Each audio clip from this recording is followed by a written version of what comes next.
नमस्कार, आदाब, सत श्री अकाल, जय भीम, जोहार। मेरा नाम है नवीन कुमार। पूरा देश इंतजार कर रहा था कि अदालत उमर खालिद को जमानत देती है या नहीं देती है, शर्जील इमाम को जमानत देती है या नहीं देती है, खालिद सैफी को जमानत देती है या नहीं।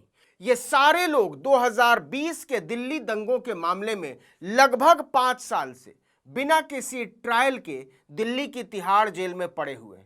लेकिन मानवाधिकार समर्थकों को एक बार फिर से निराशा हाथ लगी है। इस चर्चित केस में दिल्ली हाई कोर्ट ने फैसला सुना दिया है और जैसी की उम्मीद थी उसने उमर खालिद, शर्जील इमाम, खालिद सैफी और 7 अन्य यानी कुल 9 आरोपियों की जमानत याचिका को खारिज कर दिया। इन आरोपियों की जमानत याचिकाओं पर फैसला जस्टिस नवीन चावला और जस्टिस शालिंदर कौर ने सुनाया। सभी को जनवरी से सितंबर 2020 के बीच गिरफ्तार किया गया था। इससे पहले मामले की सुनवाई के दौरान उमर खालिद की ओर से सीनियर एडवोकेट त्रिदीप पैस ने दलील दी थी कि सिर्फ व्हाट्सएप ग्रुप में शामिल होना अपराध नहीं हो सकता, खासकर तब जब उन्होंने कोई भी संदेश नहीं भेजा। उनका कहना था कि खालिद से कोई आपत्तिजनक सामग्री या फंड भी बरामद नहीं हुआ है। 23-24 फरवरी 2020 की रात की जिस मीटिंग को गुप्त बताया जा रहा है वो दरअसल एक सार्वजनिक बैठक थी।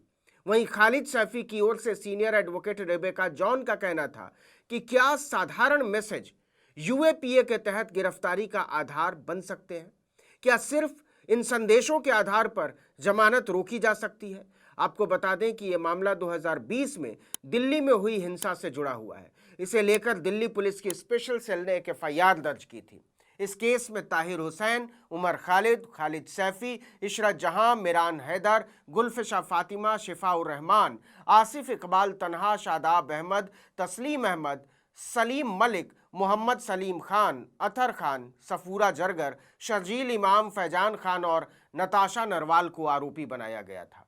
आसिफ इकबाल तन्हा, सफूरा जरगर, देवांगना कलिता और नताशा नरवाल को दिल्ली दंगों के मामले में पहले ही जमानत मिल चुकी है। वहीं अतर खान, मोहम्मद सलीम खान, शिफाउर रहमान, मिरान हैदर, गुलफिशा फातिमा और शादाब अहमद वगैरह ने जमानत के लिए आवेदन किया था। अदालत ने 10 जुलाई को फैसला सुरक्षित रख लिया था। सुनवाई के दौरान दिल्ली पुलिस ने इन याचिकाओं का कड़ा विरोध किया और दावा किया कि यह कोई स्वतः स्फूर्त दंगा नहीं बल्कि एक सुनियोजित साजिश थी। ये दंगे नागरिकता संशोधन अधिनियम यानी सीएए और एनआरसी के खिलाफ प्रदर्शनों के दौरान भड़के थे। दिल्ली पुलिस ने आरोप लगाया कि आरोपियों ने व्हाट्सएप ग्रुप्स, भाषणों और बैठकों के जरिए साजिश रची ताकि अमेरिकी राष्ट्रपति डोनाल्ड ट्रंप की यात्रा के दौरान भारत को अंतर्राष्ट्रीय स्तर पर बदनाम किया जा सके। जुलाई में हुई बहस के दौरान सॉलिसिटर जनरल तुषार मेहता ने दलील दी थी कि राष्ट्र के खिलाफ काम करने वालों को सजा या बरी होने तक जेल में रहना चाहिए। ये दंगे राष्ट्रीय सुरक्षा से जुड़े यूएपीए के मामले हैं जहां लंबी हिरासत जमानत का आधार नहीं बन सकती। वहीं दिल्ली पुलिस ने शर्जील इमाम के भाषणों का हवाला दिया। उसने दावा किया कि उन्होंने असम को काटने और हिंसा भड़काने की बात कही थी। इसी तरह उमर खालिद पर 23 जगहों पर प्रदर्शन आयोजित करने का आरोप लगाया गया है। कोर्ट ने पुलिस के तर्कों को मजबूत माना और कहा कि भाषणों और बैठकों से डर का माहौल बना जो सीएएनआरसी, बाबरी, ट्रिपल तलाक और कश्मीर जैसे मुद्दों पर आधारित था। शर्जील इमाम की गिरफ्तारी 25 अगस्त 2020 को हुई जबकि उमर खालिद को इसके 1 महीने बाद सितंबर में गिरफ्तार किया गया। आपको बता दें कि अभी तक उमर खालिद की जमानत याचिका को 4 बार खारिज किया जा चुका है। सबसे पहले दिल्ली की कड़कड़डुमा कोर्ट ने मार्च 2022 में उमर खालिद की जमानत याचिका खारिज कर दी थी। इसके बाद उमर ने दिल्ली हाई कोर्ट में जमानत के लिए अपील दाखिल की। उसी साल हाई कोर्ट ने भी उमर खालिद की जमानत याचिका को खारिज कर दिया, जिसके बाद मामला सुप्रीम कोर्ट में गया। सुप्रीम कोर्ट में उनकी जमानत याचिका अप्रैल 2023 से लंबित है और अभी तक कोई अंतिम फैसला नहीं आया है और अब एक बार फिर हाई कोर्ट से खारिज। कितनी अजीब बात है कि इस मामले में अभी तक ट्रायल तक शुरू नहीं हुआ है और उमर खालिद और दूसरे आरोपी 5 साल जेल में काट चुके हैं।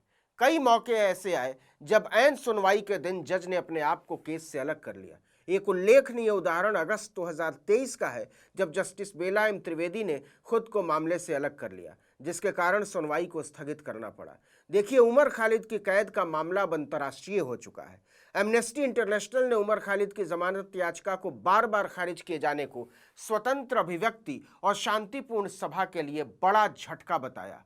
मार्च 2022 में उसने एक बयान जारी करके कहा था कि यह भारत में मुस्लिम एक्टिविस्ट्स के खिलाफ भेदभावपूर्ण कार्रवाई का उदाहरण है। इसके अलावा ह्यूमन राइट्स फाउंडेशन ने भारत सरकार से उमर खालिद की बिना शर्त रिहाई की मांग की है। उसने इसे अत्यधिक लंबी और पूर्व परीक्षण मनमानी हिरासत करार दिया। इसी तरह US commission on international religious freedom ने उमर खालिद की कैद को मुसलमानों पर दमन करार दिया। उसने 2023 में चिंता जताई थी कि एंटी टेरर लॉ का उपयोग एक्टिविस्ट्स को चुप कराने के लिए किया जा रहा है। वहीं प्रोग्रेसिव इंटरनेशनल ने सितंबर 2024 में उमर की गिरफ्तारी की चौथी वर्षगांठ पर एक बयान जारी करके यूएपीए के तहत उनकी हिरासत को राजनीतिक कैद बताया था। अंतर्राष्ट्रीय मीडिया में भी उमर की हिरासत को भरपूर कवरेज मिली है। न्यूयॉर्क टाइम्स ने अक्टूबर 2024 में पूरे पन्ने का एक लेख प्रकाशित किया था जिसका शीर्षक ही था मोदी के भारत में असहमति की कीमत, ट्रायल के बिना 4 साल से जेल में। इस लेख में उमर खालिद की कैद को मुस्लिम एक्टिविस्ट के खिलाफ दमन के रूप में दिखाया गया। वहीं नवंबर 2024 में German media house Deutsche Welle ने एक रिपोर्ट में लिखा कि उमर खालिद की कैद भारत के एंटी टेरर लॉ की परीक्षा है जो असहमति को चुप कराने के लिए इस्तेमाल हो रहा है। जनवरी 2024 में बीबीसी ने एक रिपोर्ट प्रकाशित की जिसमें उमर खालिद की कैद को बिना जमानत या ट्रायल के जेल में सड़ना बताया गया और इसे भारत में असहमति को दबाने का उदाहरण बताया गया। रिपोर्ट में एमनेस्टी के बयान का हवाला दिया गया। एमनेस्टी इंटरनेशनल इंडिया के तत्कालीन प्रमुख आकार पटेल ने कहा कि उमर खालिद को बार बार जमानत से इनकार करना देश में स्वतंत्र अभिव्यक्ति और शांतिपूर्ण सभा के अधिकारों को बड़ा झटका है। उन्होंने ये बात तब लिखी थी जब उमर 18 महीनों से कैद थे और अब उमर लगभग 5 साल से जेल में है। उन्होंने लिखा था, यह हिरासत महत्वपूर्ण आवाज़ों के लिए सिमटते स्पेस की पृष्ठभूमि से आती है और यह उन लोगों के लिए एक ठंडा संदेश है जिनके विचार अधिकारियों से असहमत हैं। उमर की गिरफ्तारी के फौरन बाद सितंबर 2020 में वैश्विक एक्टिविस्ट्स और विद्वानों ने एक बयान जारी किया था जिसमें उमर खालिद की गिरफ्तारी को फर्जी आरोपों पर आधारित बताया गया और इसके साथ एकजुटता जताई गई। वहीं जून 2025 में उमर खालिद ने जेल से एक चिट्ठी लिखी जिसे द क्विंट ने प्रकाशित किया। इसे भी वैश्विक स्तर पर चर्चा मिली। ये तमाम चर्चाएं मुख्य रूप से भारत में मानवाधिकारों की स्थिति, यूएपीए के दुरुपयोग और राजनीतिक कैदियों की रिहाई पर केंद्रित हैं। कई संगठनों ने इसे वैश्विक मानवाधिकार सिद्धांतों के उल्लंघन के रूप में चित्रित किया है। 4 साल पहले शशि थरूर ने भी उमर खालिद की गिरफ्तारी को राजनीतिक रूप से प्रेरित गिरफ्तारी बताया था। उन्होंने कहा था, प्रधानमंत्री कहते हैं कि वो आलोचना का स्वागत करते हैं, लेकिन वो ये भूल जाते हैं कि आलोचना करने वाले को इसकी कीमत चुकानी पड़ती है। और अब दिल्ली हाईकोर्ट से जमानत याचिका खारिज होने के बाद इसे लेकर नए सिरे से सवाल उठने तय हैं। इस वीडियो में इतना ही, लेकिन अगर आपने आर्टिकल 19 इंडिया को अब तक सब्सक्राइब नहीं किया है तो फौरन कर दीजिए, बेल आइकॉन दबाइए, घंटी जैसी आकृति लाइक कीजिए और कमेंट करके बताइए हमारा वीडियो आपको कैसा लगा। हमारा ट्विटर हैंडल है article19_India और मेरा ट्विटर हैंडल है नवीन जर्नलिस्ट। नमस्कार।